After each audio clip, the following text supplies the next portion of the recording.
Hey guys, what's going on? Clint here, T there. We got a chance to go see The Last Witch Hunter last night, and Got a chance. we had the chance. We also had the chance to not go.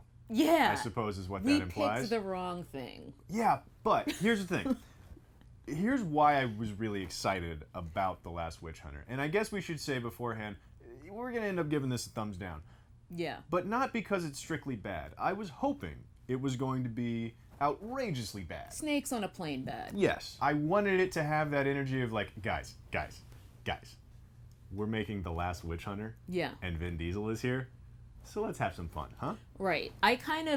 Originally Truly was supposed to go, but he felt ill, and then I swooped in because I was just like, I will definitely see this 2 beers drunk. Mm-hmm. And I was hoping to go in and like have this sort of feeling throughout the movie that the filmmakers were like, we know.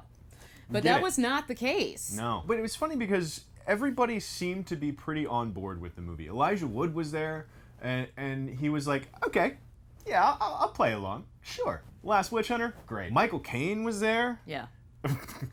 I wanted so much to like watching this movie. And I had an alright time watching the movie. Yeah, but that's not what I think either of us were hoping for. Like, my main really grinds my gears with movies these days is they don't make them like they used to, which is to say, far too few choices are being made. I'm really, really more offended by movies that are mediocre than movies that are actively bad. Actively bad in the sense that, like, they made specific choices and stuck with them, and man, they didn't work out. Yeah. That's what I wanted out of this movie. And because Vin Diesel is such a nerd in real life. He's a full-on D&D nerd. Which is awesome. And so seeing him in this movie, I was thinking, okay, this is who he really is. Like, this is the kind of stuff that he really wants to do. He's not Dom from Fast and Furious. He's this guy. Yeah. But he just seemed checked out. I mean, the only word I can think of to describe his performance is sleepy. Like, he actually seemed kind of tired throughout the movie. And also, I didn't get that sense of him kind of like being in his element. So much of the movie was just like, okay, so he's Dom, but he kills witches also. Because he was still driving a sick-ass car. Mm-hmm. He was still dressing exactly like Dominic Toretto. I was just like, is this not the Fast and the Furious with magic? My poor review of this movie is actually that it's not bad enough. Yeah. I think is the way to say this. Because it's not a terrible movie. Right. Like, I read that they spent $90 million on it, so it's an average studio budget these days, about $90 million. And you can see it on the screen. The VFX are pretty good. Even the performances were all fine. I think everybody bought into what they were doing.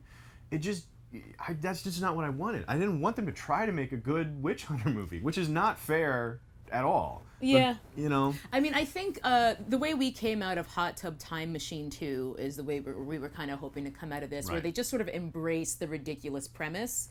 And they just didn't. In case you guys aren't familiar, we should probably explain the premise a little bit in case you haven't watched the trailer, because I went in completely blind. Mm-hmm. I heard the title, I was just like, this, I'm going. But basically, Dominic Toretto, that was a legit slip. Yeah, you did not mean to do that. Vin Diesel plays, he starts off in this sort of troupe of witch hunters, and they're on this mission to kill the queen of all the witches, and with that, like, there will be no more witches, and the world will be rid of all evil. Ultimately, he gets cursed with immortality, because he's, like, a sad guy, and I'm not going to get into why that is. You'll see the movie for that.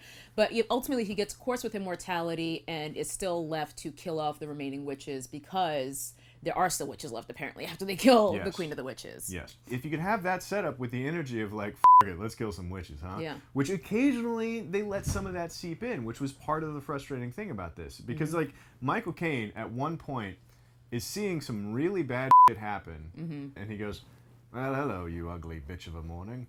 And with like a grin on his face. It is a complete non sequitur. What the hell is that? Yeah, more of that, please. And they just didn't have more of that. I think that was we the both part about the movie. That one was a real knee slapper for both of us. But we didn't have enough moments. We were just laughing and like kind of having fun with the whole movie. Right. I will say that through most of the movie, I was sitting there regretting the fact that I wasn't able to audibly make fun of this, because you're in a movie theater, you don't want to talk and be that guy. But if you can find a screening of this at like 2 o'clock on a Wednesday afternoon, and you can have a few beers and bring a few friends to go see it, and you can like laugh out loud and make fun of it in a mostly empty movie theater, that's the way to see this movie. That is the only way. Yeah, because I would have had a blast doing that. It should have gone one way or the other. Like, be super legit witch hunter movie, or go ahead and know that you're around and have some more fun. Yeah, just be a high budget B movie and embrace it. Would have been great.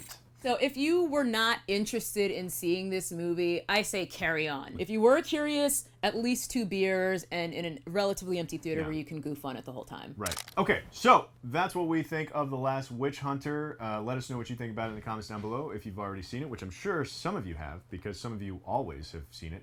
Let us know what you think down in the comments below. Click like and subscribe and stick around CineFix for more movie stuff. That's all. Bye. Utterly forgettable movie. Utterly forgettable movie. Movies you that won't remember this in 6 months. In this case, it was 6 hours. You'll probably confuse it with Harry Potter.